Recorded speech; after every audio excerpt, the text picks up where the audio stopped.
Bien, allí está presentado el tema central de esta noche. Doctor Jorge Grunberg, bienvenido. Gracias por estar acá. Gracias por la invitación. Simplemente de un extenso currículum, quiero decir que Jorge Grunberg es uruguayo, es nacido acá en Montevideo en el año 1958, es doctor en educación por la Universidad de Oxford en el año 2000, en la misma universidad en el 91 fue máster en educación, ingeniero de sistemas de la Universidad de la República en 1980, rector de la Universidad Hort Uruguay desde 1996. Previamente había sido decano de la Facultad de Ingeniería de la Universidad Hort Uruguay y profesor titular de Sistemas de Información en esa facultad, a la cual ingresó en 1980.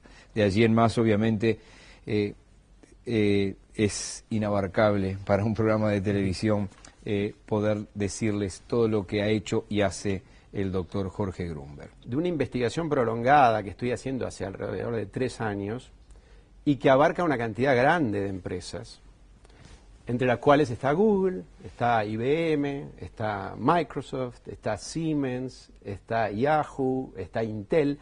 Es prácticamente la totalidad de las más grandes empresas del mundo de informática, que son las que a mí me interesan en esta investigación.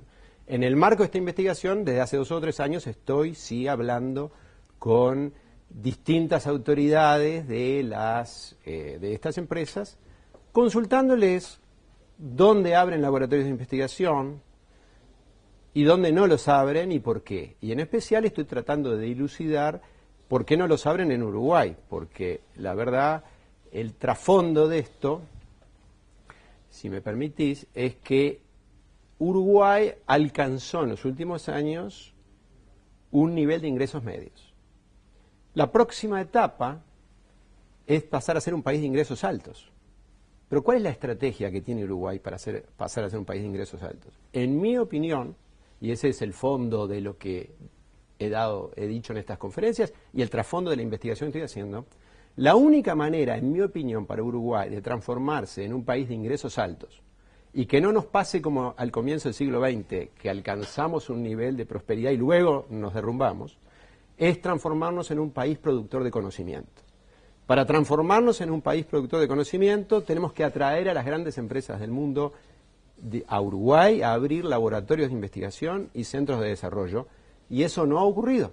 Llevamos 10 años de inversiones extranjeras récord, pero todas en baja tecnología, fundamentalmente en materias primas. Doctorados en Uruguay hay muy pocos. El otro día teníamos a la doctora Hanna Rodríguez Hertz y me decía, yo soy una de las 5. La mayoría hacen el doctorado en el exterior. ¿Y cuál es la experiencia? ¿Cuántos vuelven o cuántos ya no vuelven al país? No hay estadísticas. Yo no conozco, no tenemos estadísticas, yo por lo menos no conozco estadísticas confiables de cuántos uruguayos se fueron a hacer doctorado y volvieron, como yo, por ejemplo, también. Yo me fui al exterior y volví.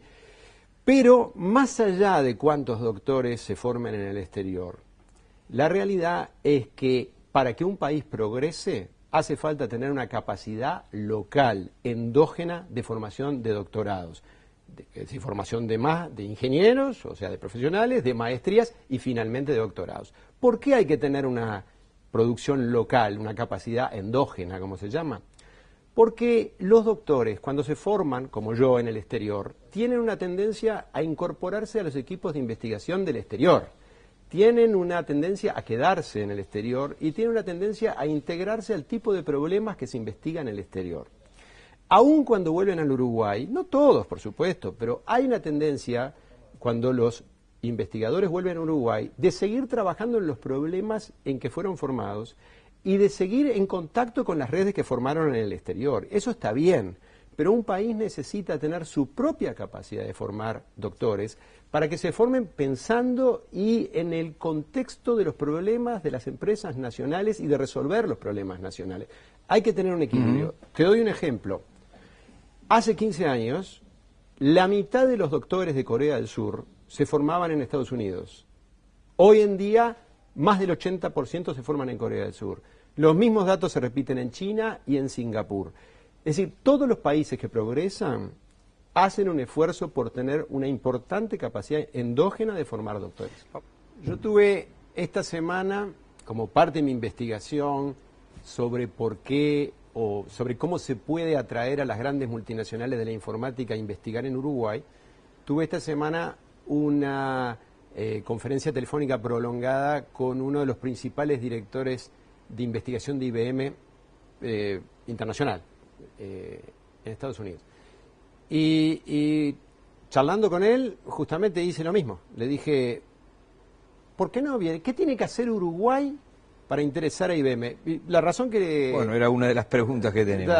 La razón es que, porque hablé con ellos esta semana, estoy hablando de los últimos 2 o 3 años, como te dije antes, con las 12, 14 empresas más grandes del mundo en informática. Pero en IBM abrió un laboratorio de investigación en Brasil, en 2010. Es el más reciente. Entonces le dije, ¿por qué Brasil? En fin, ¿qué podríamos hacer en Uruguay para atraerlos? Y te cuento lo que me dijo, que me pareció muy interesante. Lo primero que me dijo es que para que una empresa enorme de este tipo elija un país, tiene que tener la sensación de que el país le interesa este tipo de inversiones. O sea, tiene que tener la sensación de que el país, no hablo de Uruguay, es decir, genéricamente, ellos abrieron en Brasil, abrieron en Kenia recientemente, abrieron Taiwán, es decir, ¿por qué tiene que mostrar un país? Tiene que mostrar interés. O sea, a nivel de gobierno, a nivel de Estado, tiene que ser evidente para el que viene que hay un interés del país por atraer, que no da lo mismo cualquier inversión, que es importante una inversión intensiva en conocimiento. Le pregunté qué significa eso, ¿significa exoneraciones tributarias? Me dijo, no, significa algo más simple, un interlocutor. Encontrar una sola persona que represente al gobierno, que muestre interés en esto y que los ayude a allanar el camino. Porque, como me explicaba, instalar un laboratorio de investigación es mucho más difícil que instalar otras cosas, porque hace falta insertarse en el medio académico local, insertarse en problemas de propiedad intelectual, insertarse en temas de formación con las universidades. ¿El Instituto Pasteur podría ser un ejemplo? Bueno, es un instituto de investigación. Yo lo que estoy hablando, sí, claro, ayuda. Digo, porque ahí el doctor Diguero... Sí, lógicamente. Juega un papel fundamental a la hora que ellos salgan de Francia por primera vez. Desde el año 85, es decir, desde la recuperación de la democracia en adelante, los grandes hitos de la educación nacional universitaria han sido la creación de la Facultad de Ciencias, 1. La creación de las universidades privadas, la creación del Instituto Pasteur y diría hoy en día la creación de la ANI y la creación de la UTEC y el original de todo que fue el PDCIVA. Esos fueron los grandes hitos de la dinamización del sector universitario en el Uruguay. Ahora, volviendo a lo que te decía, ¿qué me decía este ejecutivo que está involucrado directamente en la selección de países? Me decía, primero hay que tener muestras de que al país le interesa este tipo de inversiones. Segundo, me decía, el país tiene que tener un atributo diferencial. Por ejemplo, en la India, un laboratorio de investigación de IBM se dedica a los servicios. En Brasil, a los recursos naturales. ¿Qué tiene Uruguay de diferencial? ¿Qué podemos ir a buscar a Uruguay? Me decía él, que Uruguay lo tenga diferente a otros países, como para que a la empresa le interese profundizar en crear conocimiento. Y charlando con él le dije, ¿sabés lo que tiene Uruguay de diferente? Todos los escolares y liceales tienen un computador. Es el único país del mundo donde la absoluta totalidad de escolares y liceales de todo el país y de todas las clases sociales tienen un computador y con una plataforma unificada, con acceso a internet, conectividad garantizada. Y le llamó mucho la atención. Y entonces inmediatamente le cursé una invitación para venir a Uruguay, coextendida con el Plan Ceibal, para que venga a conocer lo muchísimo que puede generarse de conocimiento de informática educativa a partir del hecho que Uruguay es el único país del mundo que tiene este tipo de conocimiento. ¿Esto lo está diciendo por primera vez en público hoy acá? La conversación fue ayer. O sea que no hay ninguno del gobierno que haya sido informado de esto, salvo que esté mirando ahora. Solo el señor Miguel Brechner, a quien inmediatamente bueno, llamé. No es poca cosa, ¿no? Presidente del LATO, presidente del Plan Ceibal. Se mostró muy entusiasmado, lógicamente. Se mostró muy entusiasmado. Inmediatamente me dijo, invitémoslo, que venga y que conozca la realidad del Uruguay, porque es un gran diferencial del Uruguay. Así que bueno, ahí tenemos otra cosa. Y por supuesto, lo que me dijo este señor también es, importa mucho, al igual que todas las demás empresas, también me dijo, importa mucho la cantidad de especialistas que hay disponibles en el Uruguay. La cantidad de... ¿Qué tipo de especialistas? Porque en el programa del otro día, el ingeniero Nicolás Jodal, que lo vamos a escuchar en parte de lo que dijo, no estaba tan seguro de lo que se precisaran fueran doctorados. Depende de lo que uno quiere hacer. Por ejemplo, eso también fue parte de la charla. IBM tiene en Brasil desde hace varios años un centro de desarrollo. Cuando uno tiene un centro de desarrollo, necesita ingenieros. Si uno quiere un centro de investigación, necesita doctores. Tú decías al principio algo de que Google huyó de Uruguay. No, yo leía el título del Observador. Bueno, pero el título del Observador no lo dije yo. No está entrecomillado, lo puso el Observador. Por eso digo, eso yo no lo dije, eso es un... No sé de dónde salió. Es una interpretación y un título atractivo. Yo no dije que ninguna empresa huyó de Uruguay, ni mucho menos, ni tampoco dije que había una empresa con un proyecto pronto, no. Lo que yo dije es lo que sucedió y es que estoy entrevistando personas de enorme cantidad, incluso empresas de otras áreas, pero las que yo me concentro son las industrias informáticas, que son las que me gustaría traer a Uruguay, incluso por deformación profesional y por la especialización que tiene nuestra universidad, mucho en eso también. Inclusive en la misma anécdota se habló de un data center en Chile, que es una anécdota interesante, pero no tiene nada que ver con esto, porque un data center no es un centro de investigación, un data center es una simple acumulación. Sí. Simple no, pero digo, es una acumulación de servidores, no tiene nada que ver con el argumento que estamos haciendo. Lo que yo estoy haciendo es un argumento de que para Uruguay es muy importante atraer inversiones con alta contenido de conocimiento, en especial laboratorios de investigación de grandes empresas informáticas o conexas con esto, algo que se puede hacer, porque también, charlando con colegas, me han dicho, bueno, pero estamos fantaseando, me decía, estamos fantaseando, pero no estamos fantaseando, porque no estamos fantaseando, porque en realidad nosotros en los últimos 10 años en Uruguay no recibimos ninguna inversión de investigación y desarrollo en esta área, ninguna, lamentablemente. No es un problema solo de Uruguay. América Latina está afligida por este problema en toda América Latina, con excepción de Brasil, que es un país muy grande y que ha tenido otro tipo de política. Toda América Latina está afligida por inversiones que se dirigen fundamentalmente a los recursos naturales, al petróleo, a lo que hay abajo de la tierra, a la agricultura, en fin, a la forestación, que está muy bien y hay que continuar incentivando eso. Pero cualquier país que quiere pasar a otro grado de desarrollo, vamos a tomar el caso de Corea del Sur. Corea del Sur hace 50 años tenía el triple de tasa de analfabetismo que Uruguay. Hoy Uruguay le vende a Corea del Sur leche en polvo y madera, y le compra camionetas 4x4, centrales telefónicas y smartphones.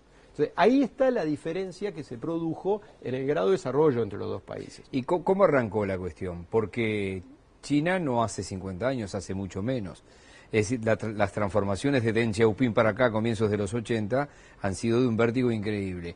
¿Cómo hacía la IBM cuando fue a China, por ejemplo? Bueno, ¿llevaba a sus propios ingenieros? Muy interesante pregunta, justamente lo hablé... Estuve, por ejemplo, en la Fotón de Beijing, y los dos ingenieros jefes eran norteamericanos, eran de Estados Unidos, y fueron los que nos mostraron la planta, además. Planta no sé, yo te pero cuento lo que hablé ayer. ¿Qué hicieron con esos países? La gente de IBM cuando abrió su laboratorio de investigación a mediados de la década del 90 en Shanghái, creo que está instalado, y me contó lo mismo. Sí, es un edificio monumental. Me contó lo mismo para China y para India. Me dijo que son, como yo decía hoy, inversiones difíciles de ejecutar porque hace falta insertarse en el medio académico local, en fin, una serie de cosas. Y me dijo que en realidad, luego de varios intentos fallidos, optaron por utilizar la diáspora reversa. Quiere decir, claro, tomar chinos que vivían en Estados Unidos, que ya trabajaban en la empresa y que habían hecho doctorado en Estados Unidos, pero que eran, digamos, norteamericanos desde muchos años, y los mandaron de vuelta a su país. Y lo mismo India, tomaron un indio formado en Estados Unidos, con muchos años en la empresa, muchos años en Estados Unidos, y lo mandaron a fundar el laboratorio de IBM en la India. Me dijo que ese mecanismo de diáspora reversa, y ahora... Bueno, lo de Juan Cristina es un poco así. Lo trajo Mario Yebor de Estados Unidos, él se había formado acá y allá. Es posible que sea... Digo, salvando las distancias. Lógico, es un ejemplo parecido también. Yo lo conocí muy bien a Mario también. El ejemplo más claro, él me contaba, fue abrir el laboratorio de IBM en Nairobi, en Kenia, las afueras de Nairobi. Me dijo, una de las dificultades más grandes es que había muy pocos PhDs locales, y entonces también tuvieron que hacer una búsqueda de investigadores de origen africano, ya no solo keniatas, sí, obviamente, porque no alcanza tampoco, y utilizar este mecanismo de la diáspora reversa de que vuelvan y se instalen allí. Luego de un tiempo... ¿Puedo decir una cosa horrible? Es decir, si Kenia puede, ¿podemos nosotros? Es horrible porque estoy subestimando, y es lo peor que se puede hacer. Yo creo que no importa si Kenia puede. Yo creo que el problema, en una reciente conferencia dije otra cosa que yo pensé que eso iba a ser polémico, pero no fue, por suerte, y es que tenemos que combatir nuestro déficit aspiracional. Nosotros, a comienzo del siglo XX, Uruguay estaba convencido de que tenía que ser un país de prosperidad, un país de pionero globalmente. Llámelo en las leyes laborales, en las leyes de derecho de la mujer, en la expansión educativa. O sea, ¿con qué podemos comparar lo que hizo José Pedro Varela de expansión rapidísima de la alfabetización en Uruguay? En 1925 estaba Albert Einstein conversando en la Plaza de los Bomberos, sentado con nuestro filósofo Carlos Vaz Ferreira. Eso era el Uruguay de 1925. Y después, con el tiempo, fuimos disminuyendo nuestras aspiraciones. Nos fuimos mimetizando con los vecinos, pensando que ser un mejor latinoamericano era en realidad empezar a mimetizarse con los vecinos. Yo creo que tenemos que empezar por sacudir esta sensación. Tenemos con Uruguay, con las características que nosotros tenemos, donde virtualmente todos los niños van a preescolar, todos los niños van a la escuela, la mayor parte empiezan al liceo, cada niño tiene su computador. Con este país que tenemos sin fracturas raciales, étnicas, no hay violencia política, con todo esto que tenemos en la mano, tenemos derecho a aspirar a algo mucho mayor, no para ser menos latinoamericanos, para mostrar el camino. En Uruguay en este momento no están creadas las condiciones para que se formen muchos doctores porque es más cómodo formarse afuera, dijo Hanna, entre otras cosas. Lo vemos.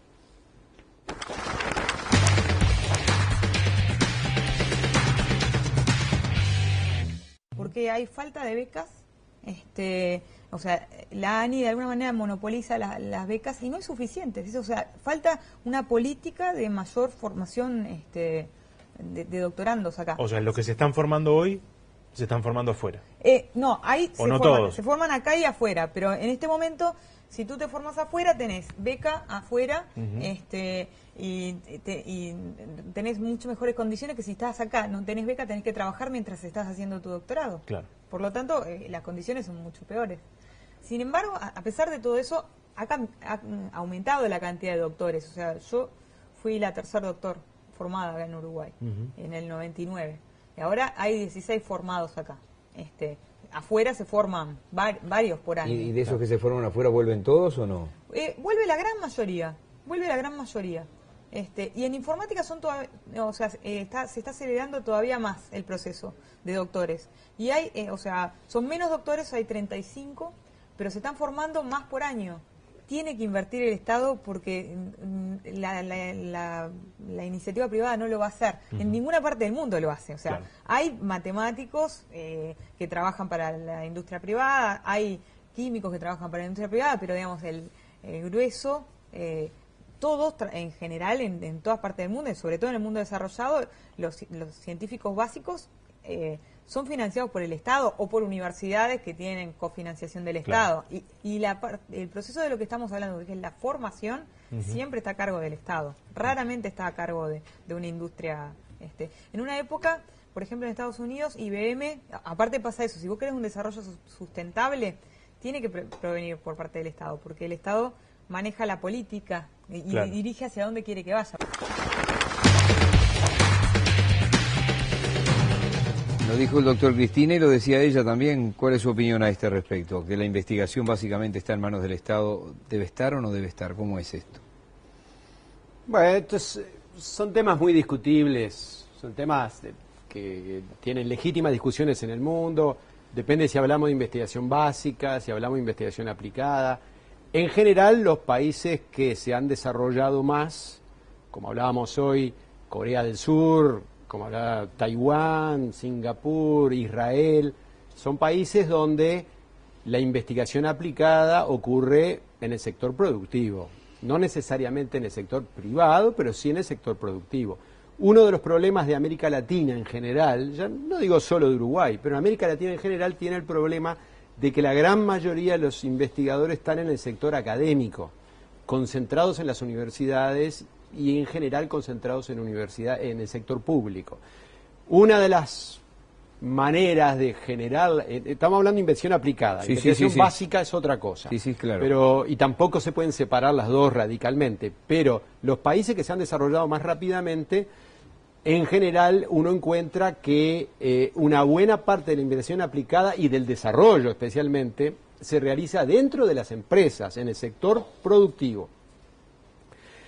Ahora, vuelvo a decir, todo lo que estamos hablando depende de la visión de país. Si nosotros queremos seguir teniendo un país que tiene como hoy 3% de sus exportaciones de alto contenido tecnológico, llevarlo a 5% o a 7%, bueno, podemos seguir como hoy agregando un doctor más, un doctor menos, agregando alguna beca más o alguna beca menos. Pero si nosotros tenemos una aspiración para Uruguay de pasar a tener 70% de exportación de alto contenido tecnológico, como tiene Israel, como tiene Singapur, como tiene Corea del Sur, como tiene Taiwán, si queremos, y no estoy hablando acá de los gigantes, porque China o India son realidades de sus mercados internos, y, en fin, contradicciones internas enormes. Yo estoy hablando de países de tamaños que permiten compararse con Uruguay, de países que hace 50, 70 años no existían, o que eran más pobres que Uruguay, mucho más pobres que Uruguay, y que aún hoy tienen más problemas que Uruguay. Fíjense ustedes que el ciudadano que vive en Seúl, por ejemplo, no tiene un problema con los piqueteros de Gualeguaychú, tiene un problema con una cantidad de bombas nucleares de Corea del Norte que lo están apuntando todo el día. Y Taiwán es un país que tiene sus problemas también porque la mayor parte de los países del mundo no le reconoce como país, y ni le cuento lo que pasa con Israel y los problemas que tiene con los vecinos. Es decir, estamos hablando de países de tamaño. Singapur era un país que después de la Segunda Guerra Mundial nadie lo quería, se hizo independiente por casualidad porque era una zona pantanosa, ninguno de sus vecinos se lo quiso quedar. Hoy tiene Producto Bruto Per cápita más alto que Estados Unidos. En todos esos países lo que hay es que una buena parte de la investigación aplicada y del desarrollo se hace en las empresas. Pero vuelvo a decir, lo importante es qué visión tenemos de país.